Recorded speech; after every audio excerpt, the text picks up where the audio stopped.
Welcome everybody to today's webinar hosted by the International Solar Energy Society ISIS and brought to you by the IEA SHC Solar Academy. We are very pleased to have all of you here, and we are especially happy to welcome back the IEA SHC Solar Academy for 2021. My name is Arabella. I am the Communications and Outreach Officer here at the ISIS HQ in Freiburg, Germany, and I will give you a short introduction into ISIS and the work we do, as we have many new participants joining us on the webinar today. The International Solar Energy Society ISIS is a non-profit UN-accredited membership NGO. Our vision is 100% renewable energy for all, used efficiently and wisely. ISIS represents a diverse membership of academics, researchers, energy practitioners, consultants, students, businesses, and advocates. ISIS works together with like-minded organizations from countries all around the world to advance the renewable energy transformation. There are many benefits to joining ISIS as a member, and you can find more on our homepage. Some of the benefits are the exclusive access to presentations and webinar recordings, such as today's, in the ISIS webinar archive. ISIS members can also get discounts and even free registration to ISIS events and partner events. Every month, ISIS publishes a newsletter for our members where you can follow our progress and share your news. Members can also subscribe to our academic journal, Solar Energy, our flagship publication at a reduced price. And in the ISIS online bookshop, ISIS members qualify for reduced prices on the different publications. So we welcome those who are not yet members to join today to support our work. For those who are already a member, we thank you. As a special benefit to all attendees of today's webinar, we are very happy to offer you a special discount when signing up as an ISIS member. All attendees of this webinar will receive a 20% discount code as a follow-up to this webinar over the next few days. This special offer will only be valid for about 2 weeks after the webinar, so sign up quickly and join ISIS and the global solar community. Now, I'm happy to introduce you to our moderator for today, Bärbel Epp. Bärbel is the founder and managing director of the German consultancy Solarico, Solar Market Research and International Communication. She is responsible for the international newsletter, Solar Thermal World, reporting exclusively about market and technology trends in the solar heating and cooling sector. Bärbel has also been the author of the SHC chapter of the annual Global Status Report published by REN21. Now, I'm happy to hand over to you, Bärbel. Thank you for joining us. The floor is yours. Thank you very much, Arabella, and good afternoon to everybody, also from my side. I'm happy to moderate this afternoon session on a very interesting topic. But first, I would like to give you a short introduction on what is behind this short form IEA SHC, which Arabella already mentioned. And I will share my screen here and I hope you can all see my screen now. Yes, well, the IEA SHC stands for IEA Solar Heating and Cooling Technology Collaboration Program. What is this? This is really a research-oriented R&D program. It has 19 member countries and 8 international organizations. So we cover a fair bit of the world, which is covered here, marked here in yellow and orange. Above 300 experts are active in different research projects, and they cover a big variety of topics, and some of them are mentioned here. It goes from daylighting, electric lighting, to solar neighborhoods, renovation of historic buildings, industrial solar heat, or solar cooling for Sunbelt regions. What the Solar Academy offers you is, first of all, webinars that we held quarterly, and they are hosted by ISIS. The next one will be in June 8th and 10th with the topic of solar heating and cooling markets and industry trends. You can also look into videos that we have done with solar experts on past Solar Academy webinars and conferences via our YouTube channel.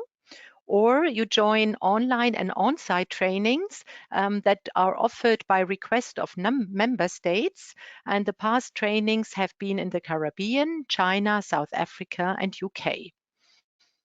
This gives you some more ideas how to get more information. You can visit our website. You can follow us on social media, Twitter and LinkedIn. You can use the YouTube channel. And if you have additional questions, you're very welcome to contact the Secretariat under this email. This Solar Academy webinar series today has the topic of solar energy in industrial water and wastewater management. And this is one of these projects which are running under the IEA SHC program. We usually call them Task 61 to make it short. So this task stands for a research platform which gathers researchers and industrial representatives, and they work for a given time of 3 or 4 years on a certain subject. So this was the short introduction from my side. And I'm now happy to introduce our first speaker, Christoph Brunner.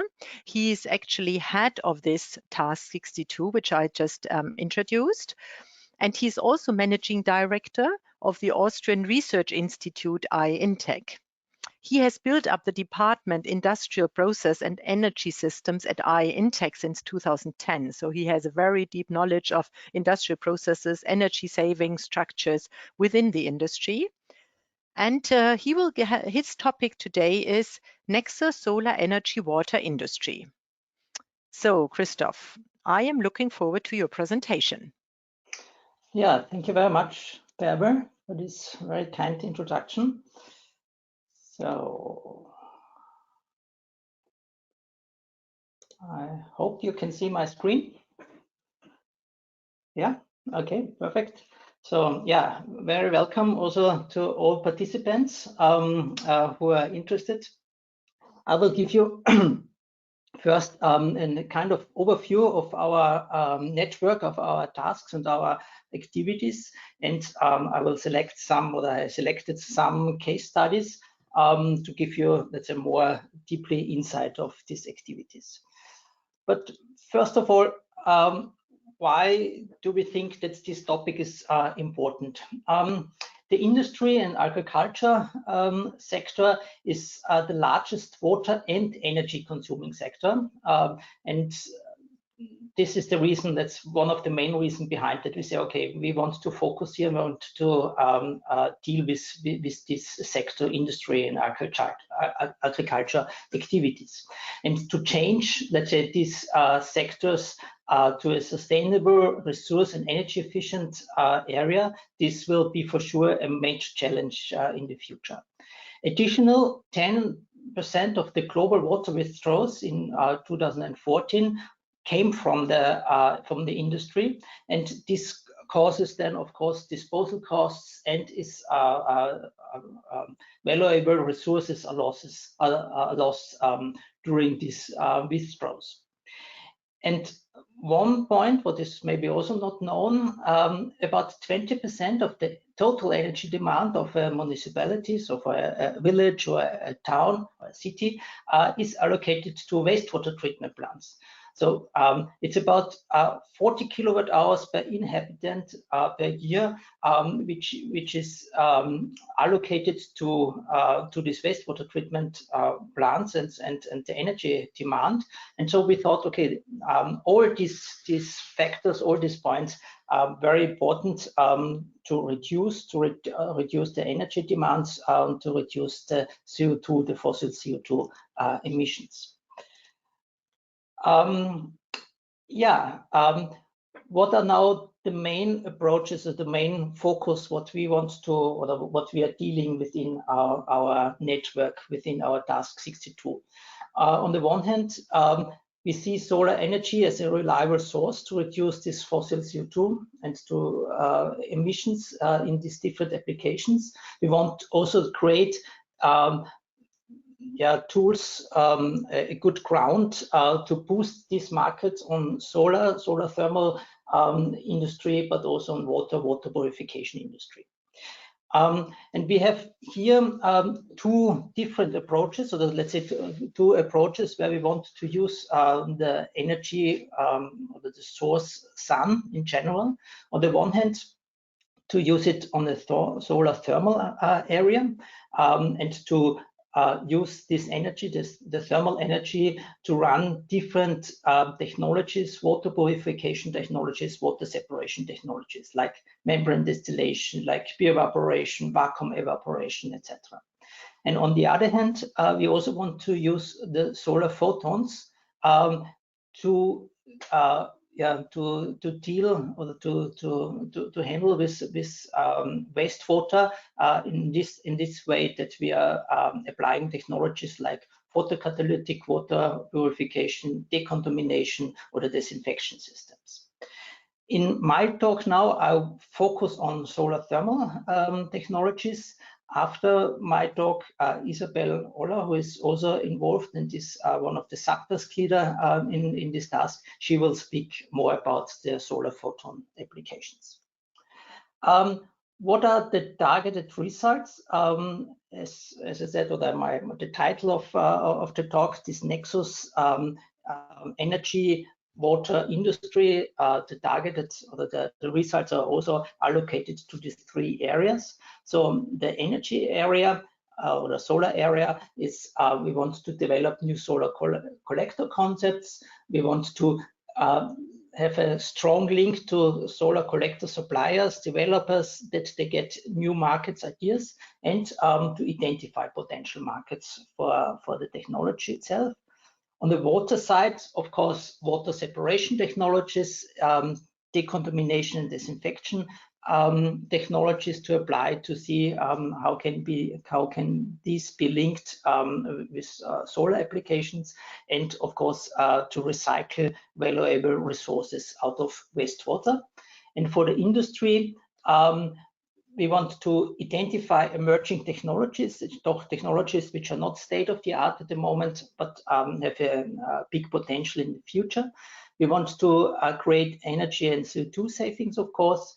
A guideline for the stakeholders will be developed, and to identify different integration concepts.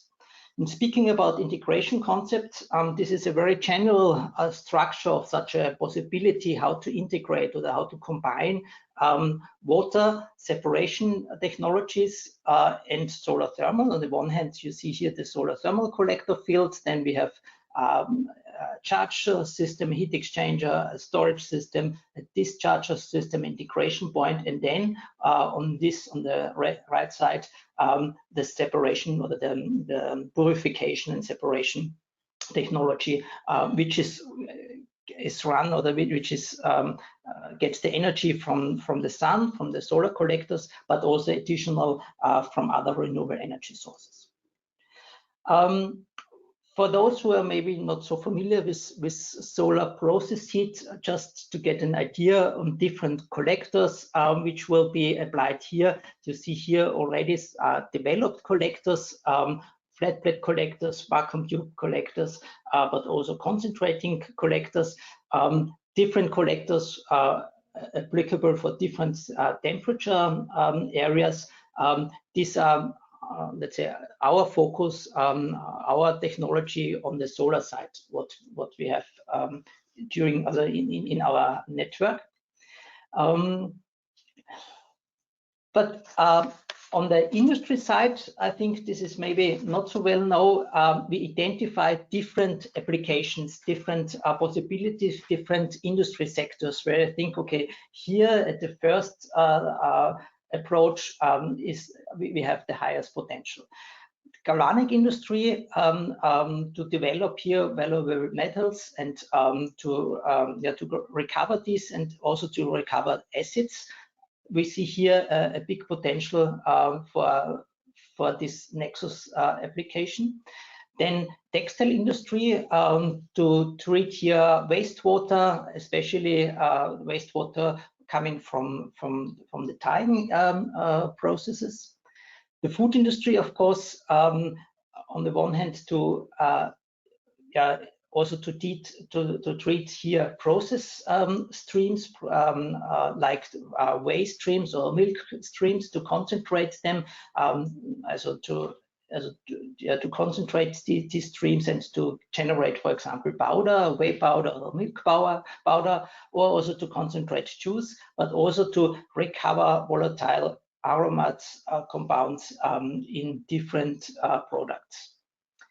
The bio-based industry, as a biorefinery industry, future industry sector, but we see here big potential to recover this combination of different separation technologies to recover here ammonia, to use this as a fertilizer, but also maybe to use it as an energy vector.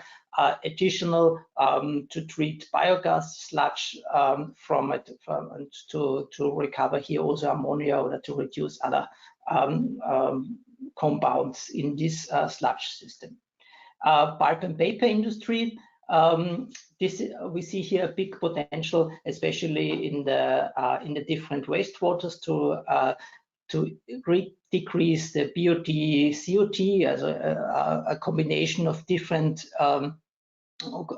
compounds in the wastewater, or also to reduce the color in this discharge system. Wastewater in general, I will give you later on then here some examples here, especially to recover also ammonia as a very promising future energy vector, but also as a basis for fertilizers, and also pharmaceutical industry. Here, especially in the desalination to recover salts which are coming out of this product, and the printed circuit board industry also recover valuable metals, for example, like gold or palladium. Yeah, these are the different applications where we see here a huge potential, and I just wanted to give you here a few brief examples. First example is for the galvanic industry. Here, this is an example from an Austrian company, Parabolic company, and the problem here is that this rinsing bath, or the preservation bath, is a bath which is full of chemicals, and they get water additional always into this bath, and so they have to add chemicals to keep this concentration in this bath. And we developed here a concept, and this is shown here, how to continuously recover these chemical baths, to separate water out of this bath, and to generate water on the one side, and to keep the concentration in this bath on a constant level. And the idea was then to combine it, to run this separation technology, which is done by membrane distillation technology, by on the one hand with waste heat, but also on the other hand with solar applications. The results are impressive. It's about 60% chemical savings and more than 90% of water savings, which could be reached on this case study. The next example, as I told you already, wastewater treatment plants are a huge consumer, but also have this big potential to be one of these future energy distribution points for cities, for municipalities.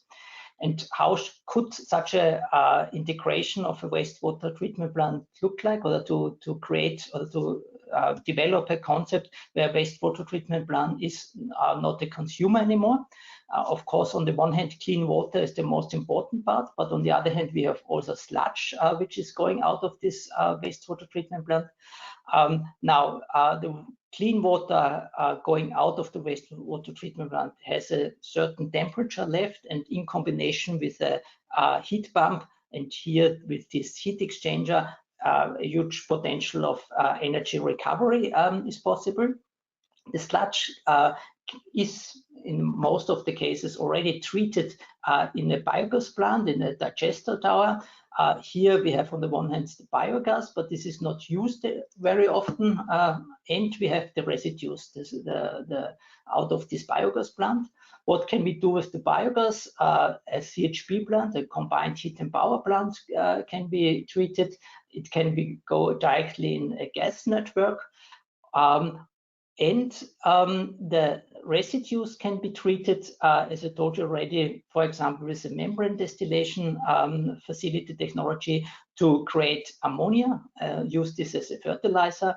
The sludge can be dried and can be further, potassium and phosphorus can be recovered on this form. And you can see here, solar applications can be applied here in the membrane distillation facility, but also as a solar dryer. It is not only theoretical. We are working here on a pilot plant at the wastewater treatment plant, where, as you can see here, this concept what is created with different applications similar what I showed you before. Yeah, here's the heat pump, photovoltaic, membrane distillation, the boiler, and using also the heat for the district heating part. What is important? What can you reach with such a concept? You can reach up to 20% electrical savings. The yield of biogas can be increased up to 30%, and additional also quite a substantial amount of fertilizer can be produced by separating the ammonia from the sludge. And this combination with a solar thermal sludge dryer, heat pump, CHP, and additional also the ammonia can be maybe converted into energy in your fuel cell. So different possibilities. This pilot plant is in at the moment in erections and yeah, will be implemented in an Austrian wastewater treatment plant. Coming also to a wastewater treatment plant with additional some more applications. This is this project Green Leases, which combines separation water technologies and to create hydrogen and oxygen out of the wastewater. It's from a European project, but led by a Spanish company in the University of Barcelona. And with this combination of wastewater pre-treatment, wastewater purification, with electrolyzers which are implemented, with solar photovoltaics, wind energy, but also solar thermal, which is together with a membrane distillation facility, which is also treated the effluent water out of the wastewater treatment plant. Hydrogen and oxygen should be produced, and has this potential also to integrate this hydrogen in, for example, in a methane network, for example. Another quite interesting technology or product is a solar panel or a solar collector. In this, where you find a combination of the purification of water directly with a membrane distillation facility. So you can see here, dirty water is going directly in this collector. Sun is heating up this wastewater, and with the membrane distillation, pure water, clean water is separated, and we have a higher concentrated wastewater, and on the other hand, a clean water, drinking water. The idea here, this product, which is from Solar True, is to produce drinking water in areas, developing countries, emergency areas, but also for military applications. And my last example, what I wanted to show you, is a combination of solar concentrating systems, Fresnel collectors from the company Rio Gas, and they are supplying the energy coming from these concentrating systems for a vacuum multi-stage evaporator, vacuum evaporator, which is a pilot plant running in Spain for wastewater from a copper mine applications, as you can see it here below. And it is interesting, especially because also here, similar like with SolarTube, it is on a modular design basis, so it is easy to scale up such systems on the one hand from the solar side, but also on the evaporation side. Yeah, coming to my last slide, what are up to now the most important findings? Nexus, energy, water industry, very important. I think I showed you the numbers in the beginning. I think it's obvious. It's a very important and future topic and a future strategy to reduce the CO2 emissions. Wastewater treatment plants are promising energy and resource sources. So it means it's not anymore needed that they are just consuming energy. They can produce energy and they can also produce valuable resources like ammonia, for example, or potassium. Membrane separation technologies for recovering nutrients and also products out of wastewater could be identified and will be under research, future research, and to really select the right technology for the right applications. New solar thermal collector concepts will be needed, but there are some of them already on the market, like I showed you with SolarTube.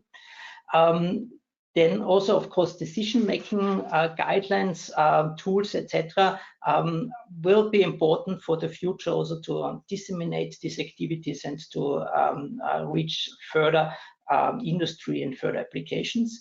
And of course, as usual, with the new technology, best practice examples are very important in order to boost these new realizations and to boost, let's say, these possibilities as shown here with some of these examples.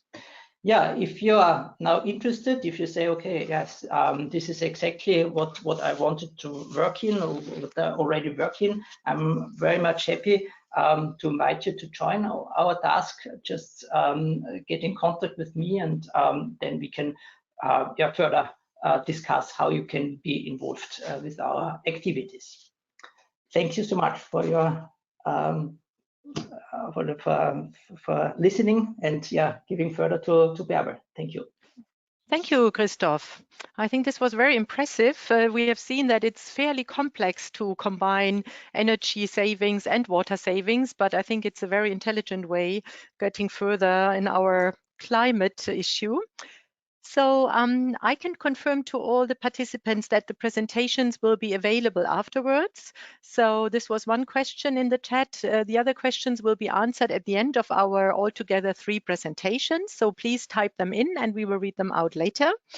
And I will now welcome Isabel Olla, our second speaker. She is head of the solar treatment of water unit at the Plataforma Solar de Almería in Spain.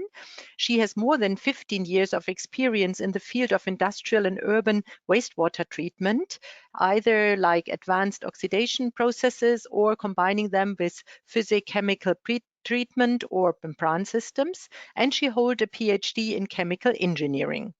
Her topic is today Towards Industrial Water Footprint Reduction via Solar Decontamination and Disinfection Advanced Processes. So Isabel, the floor is yours. So thank you very much for the presentation. Yeah, I hope you can see my full screen now. Yes, perfect. So thank you so much. First of all, thank you for the invitation for the talk and giving the talk, and thank you very much to all of you for attending the webinar. So I would like to continue with the Christoph talk by introducing you a little bit more on the wastewater treatment and disinfection world with solar energy. But first of all, I would like to quickly show you who we are at PSA. PSA is a European large scientific installation, being the largest and most complete research and development center in the world devoted to solar thermal concentrating systems. This is why most of you know us due to these concentrating systems.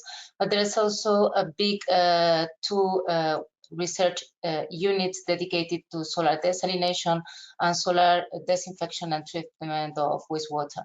We are located in the southeast of Spain, in the desert of Tabernas, around 100 hectares.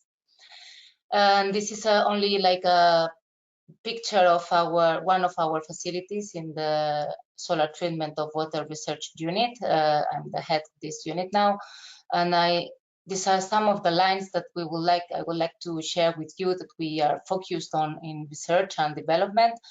As you can imagine, we are also, as the rest of the PSA in research, we are focused on being in the middle between lab scale experiments and demo site experiments and going to the market technology. We try to focus on solar photocatalytic and photochemical processes as tertiary treatment for removal of pathogens and pollutants in urban wastewater. But we have also a strong research line focused on the integration of advanced oxidation processes and other conventional or advanced technologies such as membranes, ozonation, for hazardous pollutants and pathogens removal from industrial wastewater, but trying to be always focused on reducing operating costs and, of course, improving the water treatment efficiency. We are also focused a lot on trying to develop, design, and testing new concept of solar photoreactors at pilot or demo scale, either for water decontamination and disinfection and for reusing mainly purposes. As you may know, we are living in the southeast of Spain, so we have a lot of water scarcity problems. Going through the outline of my talk today, I would like to give you some introduction and motivation, and also some nutrients and some pilot plants examples, and also trying to present you some, well, a few words, because already Christoph said something about that, about the nutrients recovery by membrane distillation, but I would like also to give you some examples on some case studies and some key messages at the end. So just as all of you know, we have the water energy nexus as quite important issue nowadays. Of course, we use water for energy production. This is something that not all people knows, but we also need energy for water. We need water for producing electricity, even for some of the renewable energy sources. But we need also energy not only for pumping water or heating and cooling and systems and delivery water to the municipalities, but we also need to pump water, and to, of course, water treatment issues requires energy. Indeed, there is a clear, we must know that, of course, bionomy, water energy is always present. So, of course, the problems in one side are always problems in the other side, but there is an important coincidence and a clear coincidence in the existence of water problems, normally arid and semi-arid zones in the world, and the availability of abundant solar radiation that allows us to try to apply water treatment technologies, but based on solar energy in those zones.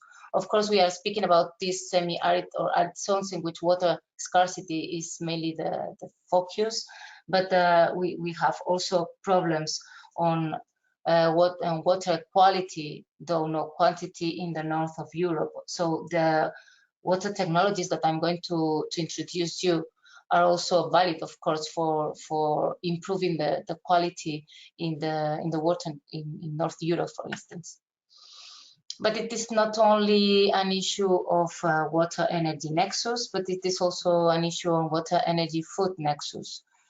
Here, I would like to leave you a few words on how the water energy nexus also affects the food. These three sectors are intimately related, and of course, we try to connect all of them always. For instance, I think this is clear, known by everybody, but according to the FAO, the agriculture is the bigger consumer of fresh water in worldwide after we have the industry. We also consume a lot of energy, as I said before, in the energy production. And regarding the food, nowadays almost 800 billion of people suffer malnutrition in the world, and it is expected to even increase more because people in the world is increasing exponentially, as all of us know. It is also interesting to know that, of course, we don't need water only for drinking water and for ourselves, but we need also water for producing food. Indeed, for instance, here we have the examples that we need the 3,000 to 5,000 liters of water to produce 1 kilogram of rice. So it's quite important to always consider this link between these three topics or issues. Regarding, of course, industrial wastewater, which is one of the main contributors to the contamination, we all know that the specific non-biodegradable or recalcitrant contaminants that we can find in industrial wastewater cannot be normally treated by conventional wastewater treatment plants that we have in the urban sites. So this causes problems of accumulation of persistent contaminants, even problems on the normal operation of these wastewater treatment plants. And of course, the low efficiency is due to the toxic or biorecalcitrants nature of the compounds. So it is important to control the process, but it's important to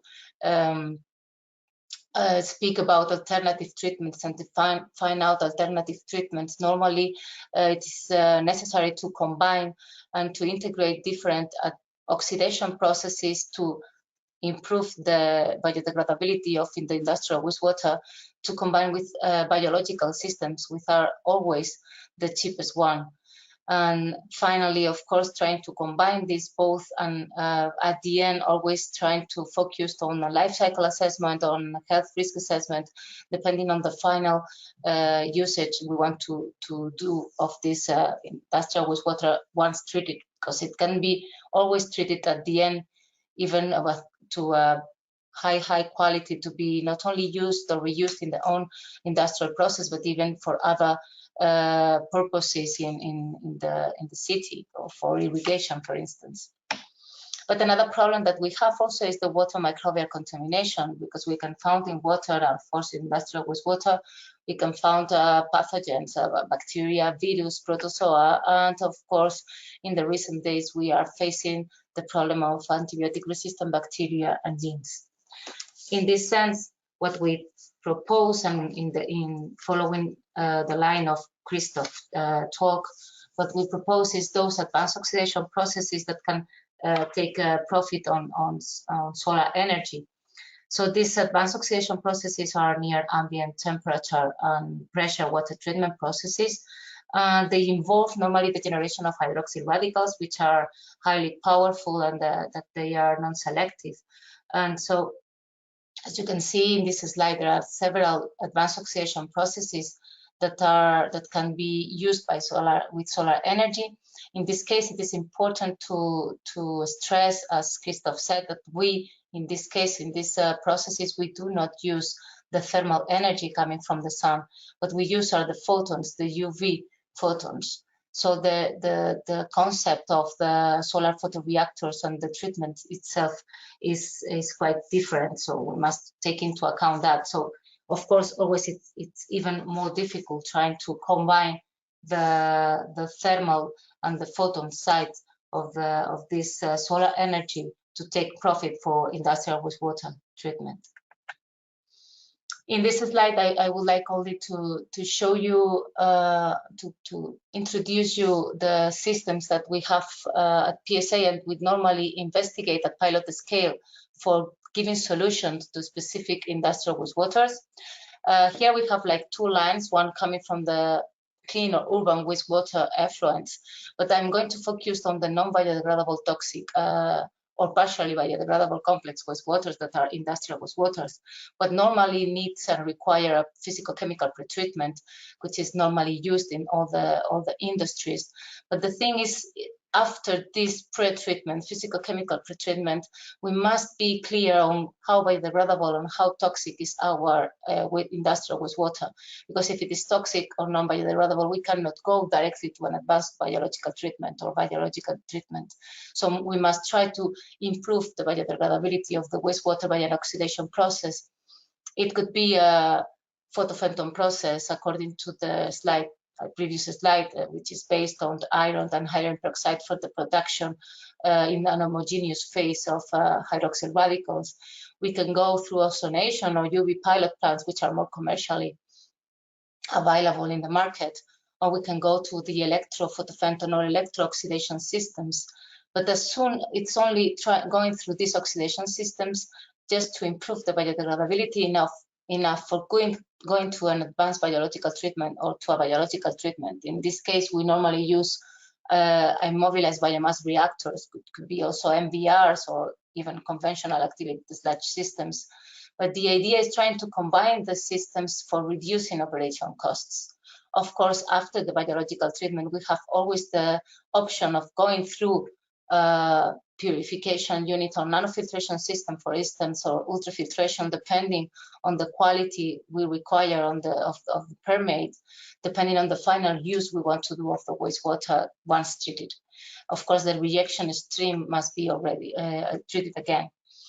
For instance, I will show you some example afterwards, but we have at PSA available a crop culture camera in which we try to evaluate the effect of trying to irrigate crops with treated wastewater to check what is the effect on the fruits and the soil when we do, for instance, the irrigation of lettuce or tomatoes. So just to present you a little bit about the solar photoreactors, the solar reactors itself for this kind of application, some parameters that we must take into account for the design. They must have an efficient distribution of the UV radiation, as we are using the UV, not the thermal part of the solar energy, as I said. They must be pH resistance and chemical stability due to the, of course, if we are dealing with industrial wastewater, normally they could have a acid pH or basic pH, or so we must be careful on that kind of materials that we use. The flow must be warranted because we need to have maximal homogenization, normally turbulent regime. It must be resistant because though we are not increasing we are not concentrating the radiation. However, if you are in summer, you can attain temperatures almost higher than 50 degrees, so must be resistant. They must be robust and resistant, of course, to the environmental conditions. Always they need to be easy handling and low operational costs. Always modular systems are desirable and, of course, as cheaper as possible and accessible. So these are I'm going to present you the compound parabolic collectors, which are the most studied photoreactors designed for advanced oxidation processes applications. These are static collectors with a surface following an involute around a cylindrical reactor tube. So this is this is the cylindrical reactor tube. We have the double involute here. So the light is reflected by the CPC and is distributed all around the tubular receiver. So that almost the entire circumference is always receiving the radiation wherever is the time around the day, as you can see in the slides, in the pictures. So CPC has a concentration factor of 1, so it is not a concentrated system, and can make a highly efficient use of both direct and diffuse radiation. This is one advantage for us, as when we have a cloudy day, we can also take advantage on the diffuse radiation, and we can perform our experiments and treat wastewater. Of course, they have also a high optical efficiency and a high quantum efficiency, which is quite interesting also. So just to show you, because this kind of photoreactors have been also erected in a demo sites, and indeed Christoph showed you in his presentation one picture of one of them. Here I show you several pictures on how to the company that constructed this CPCs in a company. I will show you a few details more, but another thing that is important, and I want to stress you here in this slide, is highly important, the row separation. So we must be taking into account that we are facing the south, and according to on our latitude, depending on where we are, we must take into account the shadow that we can have to the other module of the CPC. So this is a kind of engineering side. So this is the final picture of the pilot of the demo site that I've been showing in the previous slides. It's around 100 square meter modules of the CPC. This has been installed in a company in which we wanted to treat the wastewater coming from the rents of the pesticide speakers that were used for the crops, of course, the pesticides in the crops here in Almeria. And here, well, we have only how we calculate the area. Always we are focusing on trying to determine which is the UV radiation, the minimum UV radiation that we require for treating the amount of water, of wastewater.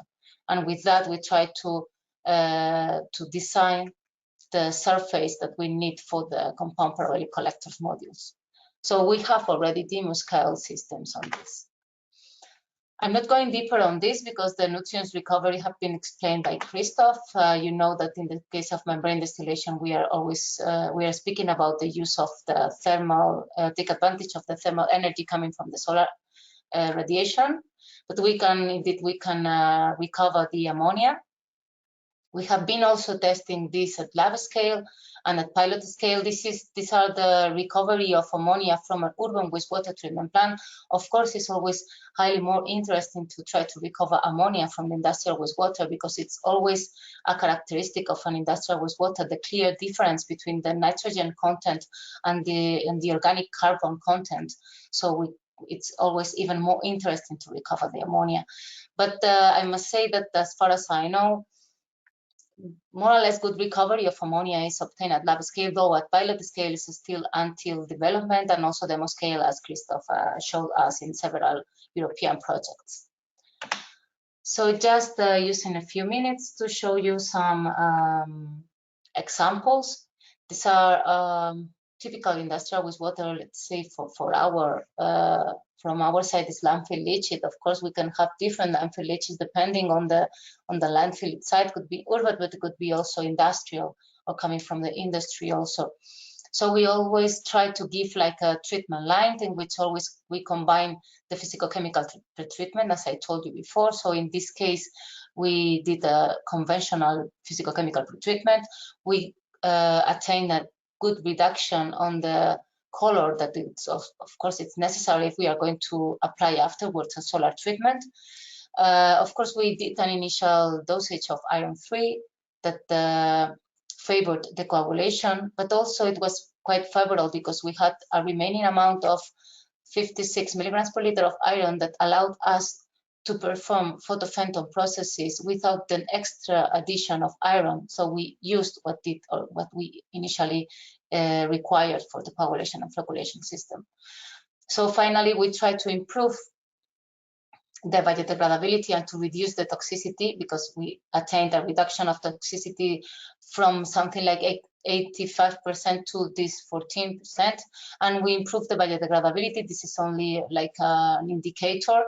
As soon as it is higher than 0.3 is highly biodegradable, the wastewater. So finally, we combine the physicochemical pretreatment with a solar photocatalytic process by photophantom process with a biological treatment. Another thing which is highly interesting nowadays is trying to, as soon as you can apply a biological treatment for in an industrial and specific industrial wastewater, is just trying to determine which are the microorganisms population that you have inside your adaptive biological treatment. Because if you are able to identify which are the new microorganisms that you have inside, maybe you can try to design specifically even from the very beginning an advanced biological treatment just with the species that are able to eliminate these contaminants or recalcitrant contaminants. This is a picture that is obtained by genetic analysis. And here, for instance, well, it's important to know that what we observed is that we had the Proteobacteria, which is a kind of bacteria that includes a wide variety of pathogens, such as E. coli or Salmonella or Vibrio. And these are the main microorganisms that were increasing in this adapted biological treatment. So it's quite interesting. In this, we can also apply advanced analytical tools just to check which were the initial contaminants that we had in the raw wastewater. And also, if we try to combine liquid chromatography with mass spectrometry, we can identify the unknown microcontaminants, and we can also evaluate how we eliminate them in the different steps in which we are dividing the treatment of the system. Isabel, can you come to an end, please? Thank you. Yeah, it's only 2 slides more, because it's only to let you know the importance on the presence of microcontaminants in the effluent when we want to irrigate crops. Here I want to leave you few reports on that, in which we can see the potential. It's only to show you how we treat with this system solar energy with hydrogen peroxide and also iron for the production of hydroxy radicals. And then we can reuse the own wastewater, even eliminating disinfecting and eliminating the salmonella and the E. coli. We can reduce in the vegetables crops irrigation. And we can eliminate the presence of these contaminants in the water, so we can irrigate without problems. Just this is the example of Repsol, just to let you know that there are some companies, industrial companies, that they have their own wastewater treatments, and we have a deliverable in this task 62, in which we can you can revise which are these examples of the industrial companies that they are investigating in their own wastewater treatment plants. And finally, some key message that I only want to leave you about how efficient can be the solar advanced oxidation processes for all kind of industrial wastewaters. But of course, we must always try to be careful on ensuring a safe reuse of the wastewater, depending on the final purposes, and always a life cycle assessment and a health cycle assessment to decide the best treatment technology. This is our unit, and thank you very much for your attention. I'm open to your questions at the end. Thank you. Thank you, Isabel. Highly relevant speech on a big variety of topics. Thank you very much. Very enjoyable. So we have our third speaker now, and then we have the Q&A. I'm happy to welcome Sacha Sinou. He's R&D engineer at the French company New Heat since 2 years and responsible for modeling. New Heat is a project developer in the field of solar heat. He has a master degree in energy systems and markets, and he's actually replacing Etienne Tournel, who was originally the speaker, but he had to commission one of the large ship plants this week in central France, so he was not available. So we have Sacha today speaking about solar heat and recovered heat for industrial processes and district heating. I'm looking forward to your speech, Sacha. Thank you, Bärbel. I hope you can see my screen. Yes, perfectly, thanks. So first, before I start my presentation, I would like to thank you for inviting us to speak at this webinar. And also, yes? Could you please switch to the full screen? We do see your author side of the presentation. Okay, so I will just... Sorry for the delay. No worries. Yeah, there we go. Thank you. And I would like to thank you also, Christophe and Isabel, for their presentations. It was really interesting. So in my presentation, I would like to show you a bit of New Heat company and the projects we develop first, and then I will end my presentation with the R&D project Remine Water that address the solar powered water reuse and the resource recovery in the mining industry. So okay, sorry, I can't move my screen. Okay, so New Heat is an integrated renewable and recovered heat producer.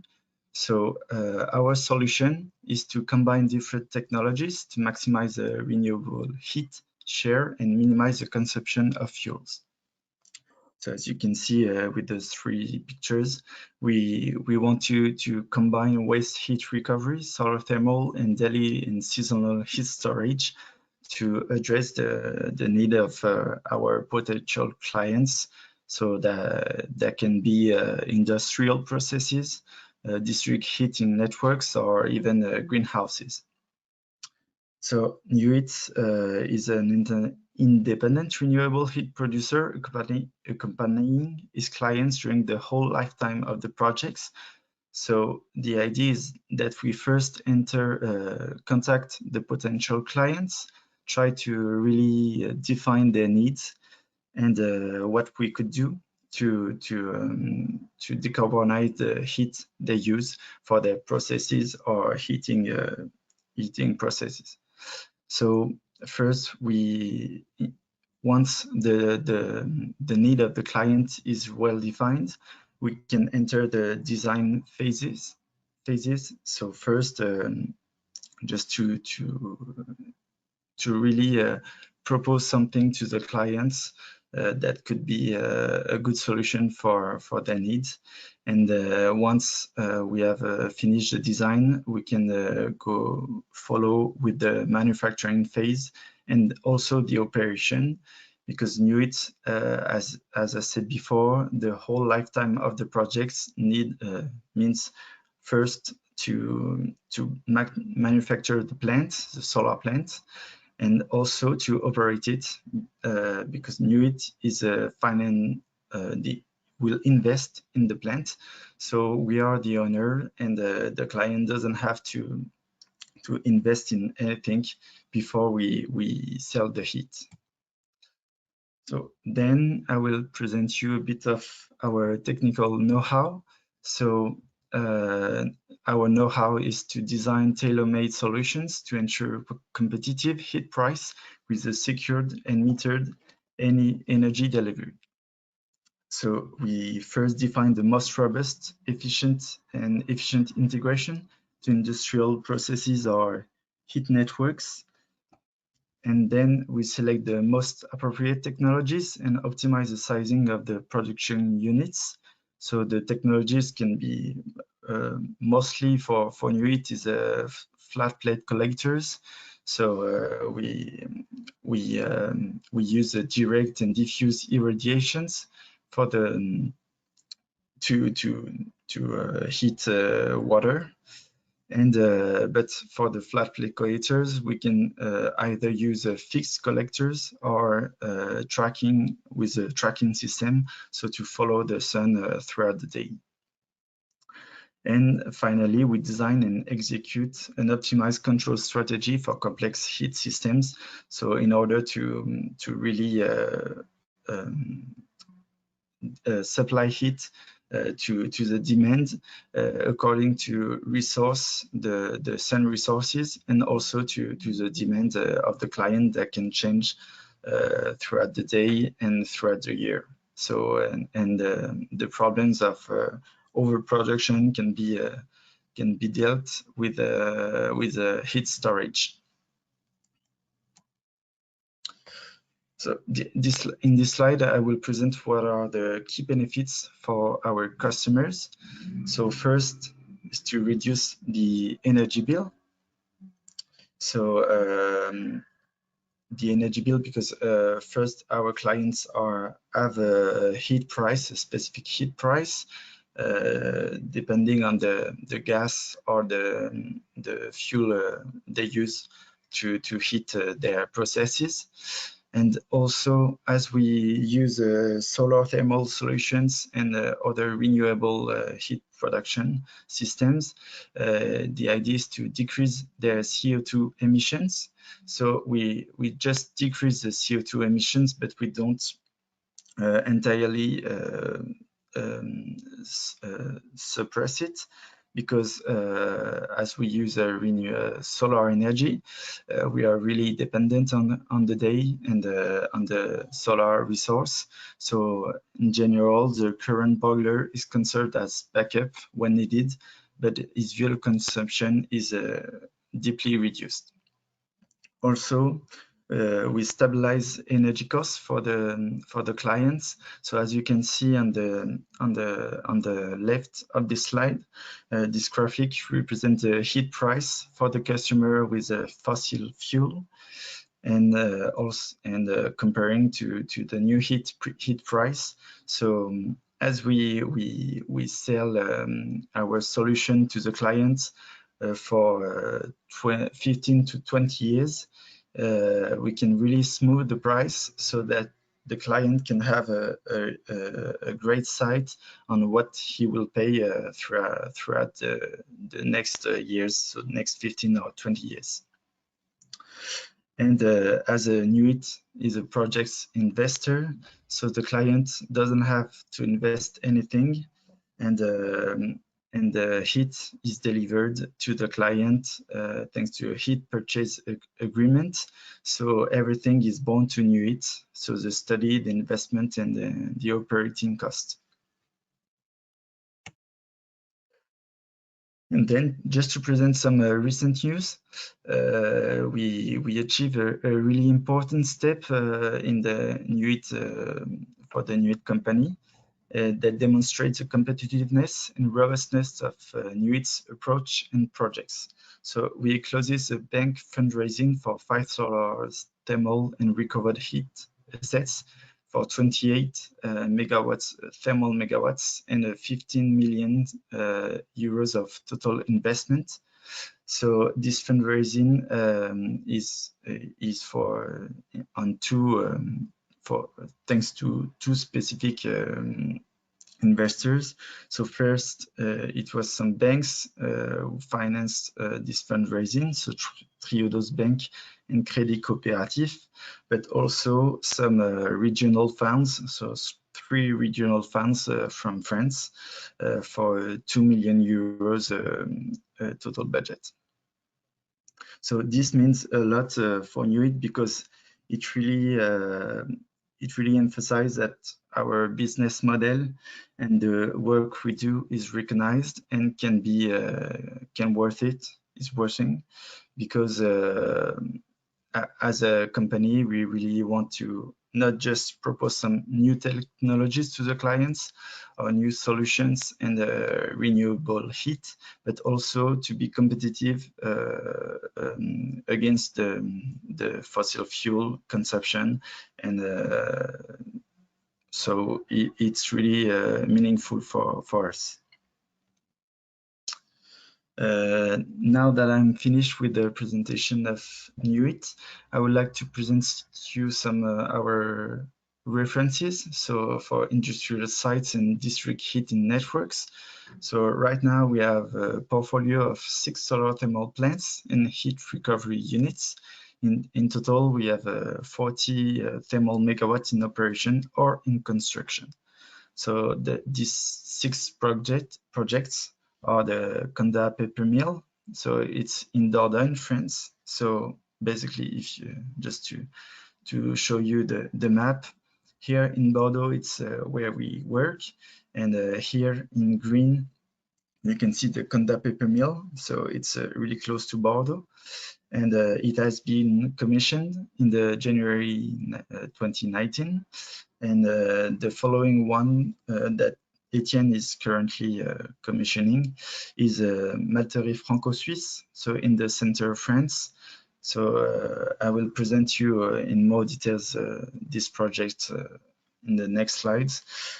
And also you can see another 2 others industrial sites we will address with renewable heat in the following months. So you can see the spray drying site for dairy ingredients. The construction will start in the summer of this year, as well as this terracotta brick production site. So it will the construction will also start in the summer. And finally, we will soon address the heat of 2 district heating networks. So from Pont here and Narbonne in the south of France. And the construction will start already started, and the commission phase will arrive in the summer of 2021.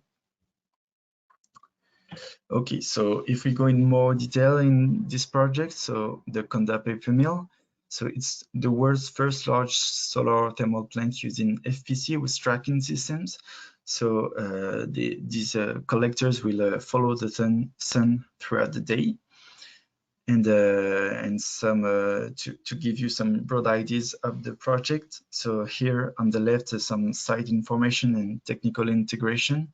So it's all in this paper mill. It already exists in the gas boilers and the turbines. And the annual consumption of the plant is 500 gigawatt per hour. And the idea of the solution from NUIT is to create the makeup water of the steam gas boilers from 20 to 90 degrees. It will depend also on the season. So in winter, 90 degrees can be addressed sometimes. And the solar thermal plant scenario, so it's 4,200 square meters and the heat capacity of 500 cubic meters. So the production started 2 years ago, and as we have seen for the last 2 years, it's really meaningful for us because it's working quite well, even if the demand on the site is quite variable because notably on the coronavirus crisis. So the second one, as I said before, the Malterie Franco-Suisse, the general contractor by NUIT, plus operations and maintenance for 10 years. So in this project, NUIT is not the investors, but we did all the design and the construction of the plant. So, and for this malt house, will not the solution of NUIT is to preheat the dryer's air up to 67 degrees, so quite below what we do in Conda.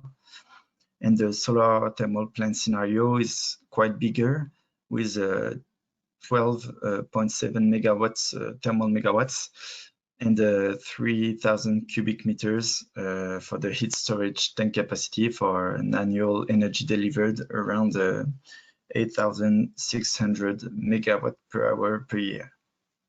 So as you can see, the commission phase is currently happening, and but in the heat energy supply on site, the solar heat is now up to 10% of the demand of the client.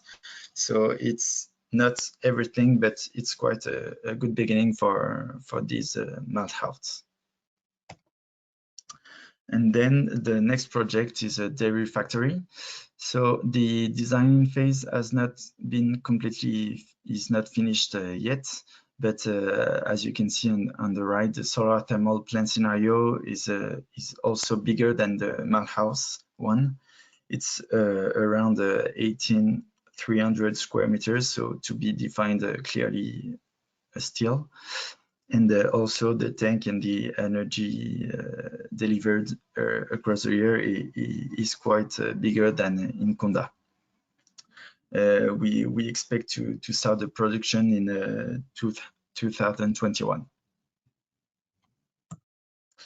And the last one is more specific because it's not just solar thermal collectors to address the heat, but also heat recovery. So it's the first plant like this for NUIT to combine solar heat and heat recovery.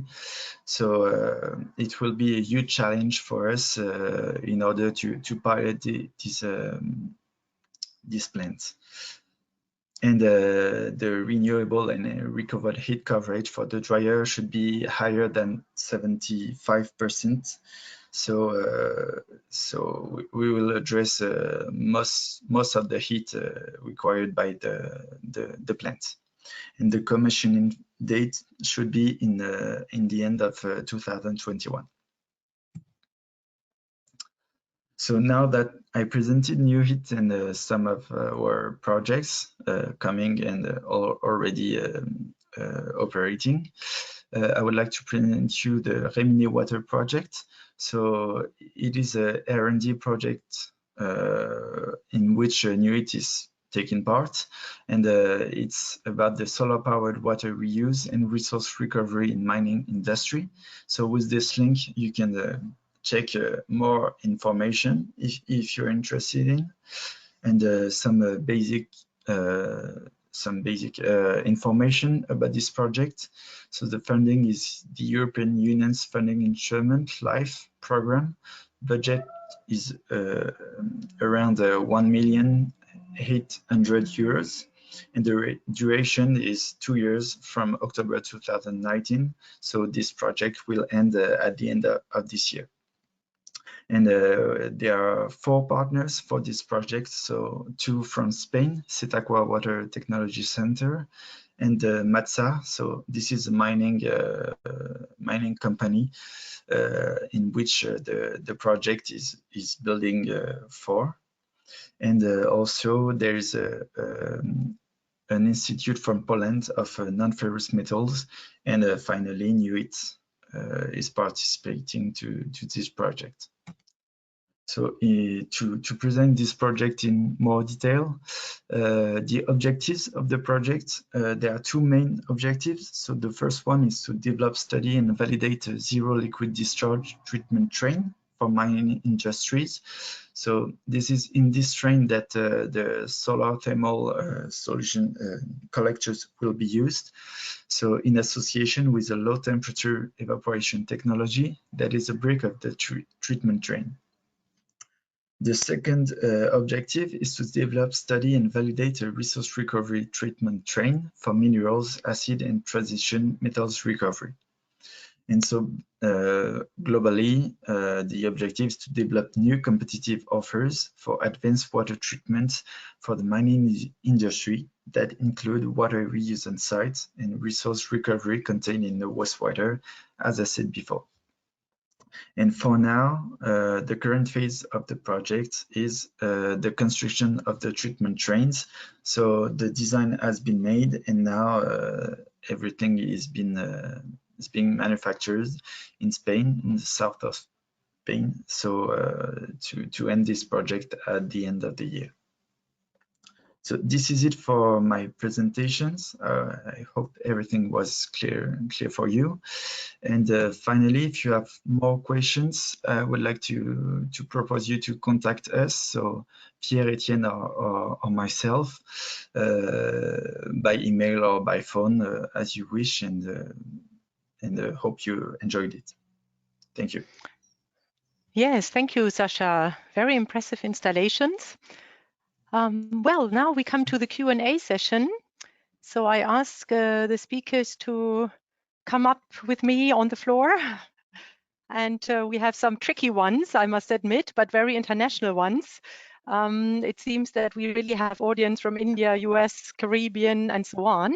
So Christoph, we will start with you. We have some questions for you on the maturity of the technologies that you presented.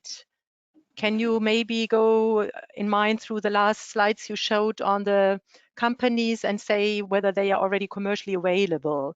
Particularly SolarDew is already building plants?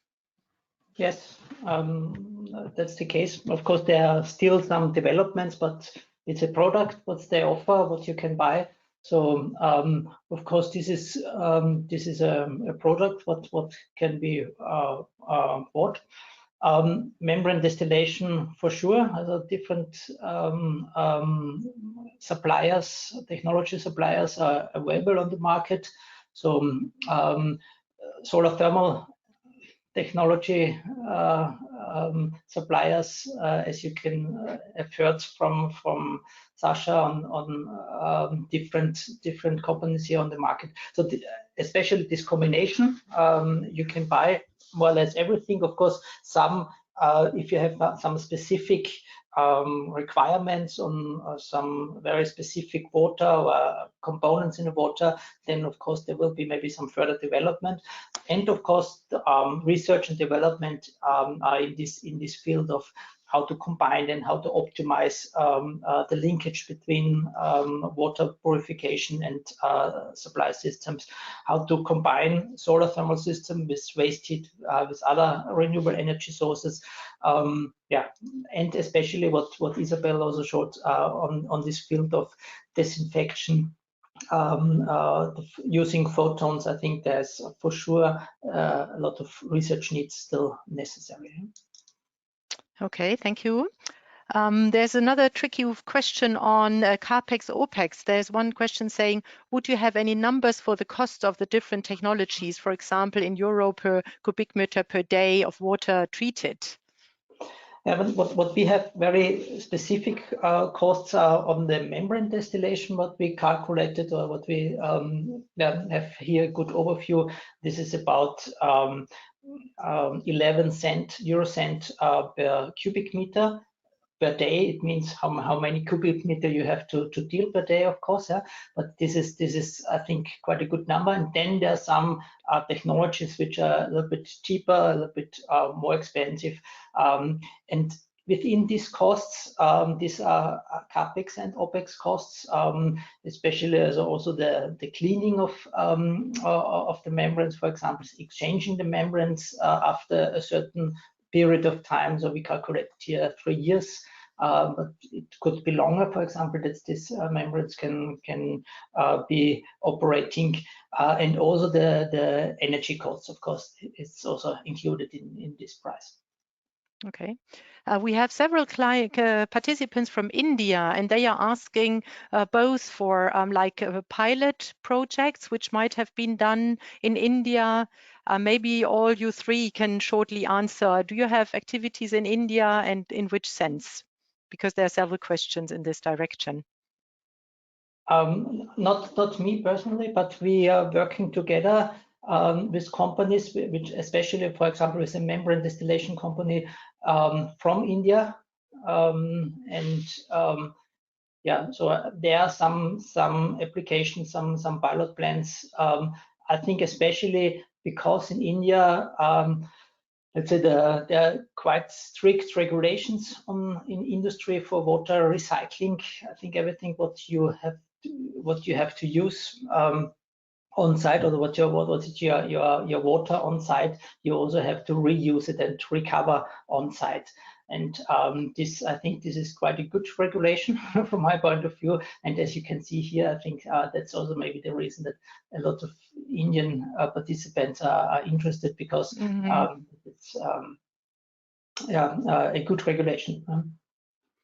Isabel, Sasha, briefly on India. Yeah, we specifically have an H2020 project in common with India. It's based on wastewater treatment and reuse. The main participant from India is NIRI, and another companies also. And the idea is we are going to put two demo sites.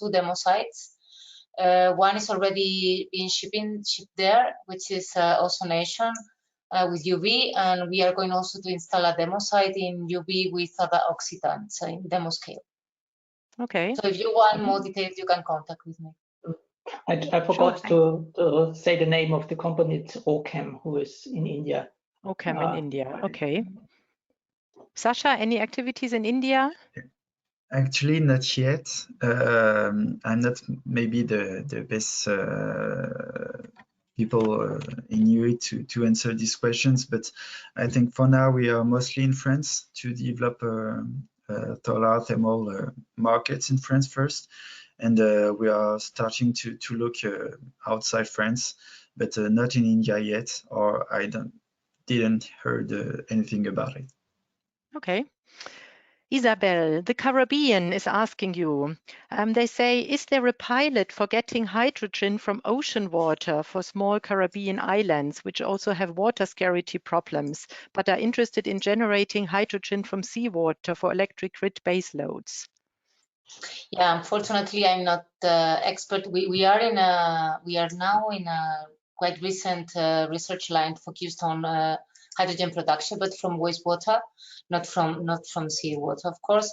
So I cannot tell you a lot about that, though I can tell you that I'm almost sure that there is nothing so big as a demo site still in that part, because the research on hydrogen production in this phase is still ongoing. Yeah, but I'm sorry I cannot answer in a full scale on that, because we are not experts. So. Okay, another one. I'm not sure, Christoph or Isabel, what is the performance of the wastewater treatment unit for beer industry in terms of biological or chemical or oxygen demand? COB or COD? Yeah. Yes. The thing is, I cannot tell you exactly the data, because these are data from the company, so I don't even know it. But they are, in the case of this kind of companies, they are trying to eliminate the chemical oxygen demand, and they are trying to reuse. They are trying to go through the reuse of the wastewater they produce in their own process. But I cannot give you data, because even neither us know it. Sorry. I don't have it totally in mind, but I know breweries which are purifying the water with a wastewater treatment plant with an anaerobic digester, and they need COTs above 1,500, but I think they are for sure higher. It's about 3,000 or something like this, what I remember, milligram per liter COT, and yeah, it works quite well. Also the energy what you gain from such a digester from the wastewater, it's about 15% of the thermal energy demand in the brewery. So it really makes sense to operate this and to apply such technology. Well, just be careful in the anaerobic part, just because apart from the high content, as Christoph said, of course, of COD, it is quite important where are you placed, because you need some specific microorganisms, mesoporous, and to produce the methane, so you need specific temperatures. So yes, this is another world. It depends on the industry, it depends on, but it's quite interesting, as Christoph said. Yeah. Okay, good. There's somebody worrying about, microfibers of textile washing in wastewater, and whether there's any specific renewable-based treatments and methods, and whether you have experiences with that. Who feels in the position of answering? Isabel, do you want to answer? I can tell you that we don't have experience on it's maybe microplastics are more in deep now in the problem now. We are now starting with that, so I cannot tell you anything from our side, let's say. We also don't have really experience on this. It will be but it is a big challenge, big problem, especially, for example, in Switzerland. They have already a legislation on this to separate this microplastic from wastewaters. I know there are some sedimentation technologies, also some technologies on acclimatization of this microplastic, and then to sediment the bigger compounds of this microplastic. It might be that, for example, membrane distillation could be also one interesting technology, but this is not proven at all. So it's okay. So definitely you all who are interested in that can join the group and discuss that further. Yeah, for sure. Yeah. Just maybe one comment back to this anaerobic digester on wastewater. This could be also a good combination with solar thermal. What Isabel mentioned, this microorganism, they need a certain temperature, up to 38 degrees Celsius. In areas where you have strong winters, cold temperatures, you have to heat these digesters, and solar thermal applications are here quite a good technologies to provide the heat at low temperature. Okay. We have an ammonia related question here. I think somebody from India is asking, during fish farming, we get a lot of ammonia as a waste which is mixed with water. So do you think separation is a good way, or extract biogas, and what is the profitability? Profitability, it is could be a good extraction part. Yeah? What we are doing, we have no experience with fish farms, but maybe soon, because we had this idea in a proposal on a European project. But it is the technology of membrane distillation to separate ammonia from streams in that form that you have some maybe solid waste, for example, from a digester, to separate here the solid part and the fluid part, and out of the fluid area, then you can separate ammonia. Then there was the question if how is the payback from such a system? It's really difficult to say, because it depends on the one hand how you treat then this ammonia afterwards. Is it as a fertilizer with ammonium sulfate, for example? This depends then, of course, how much you get for the fertilizer. Or the other application, or the important interesting application, is to treat it as an energy factor, and to feed it in a fuel cell, and to have let's say energy out of this ammonia, electricity and heat out of such a SOFC fuel cell system. And then, of course, this depends then absolutely how much do you get for your energy. And I think the treatment is as the operation cost and the capex cost in this range what I mentioned before, with about 11 up to maybe 15 or maybe 20 euro cent per cubic meter. Okay. Please short answers, because there are still questions and not much time left. I'm not sure, Isabel. I heard that somebody is asking us about the largest incinerator in the US, waste burning in Pennsylvania. Is there any attempt to use solar methods for treatment of waste in the US of these plants? Or is this rather Christian? Yes.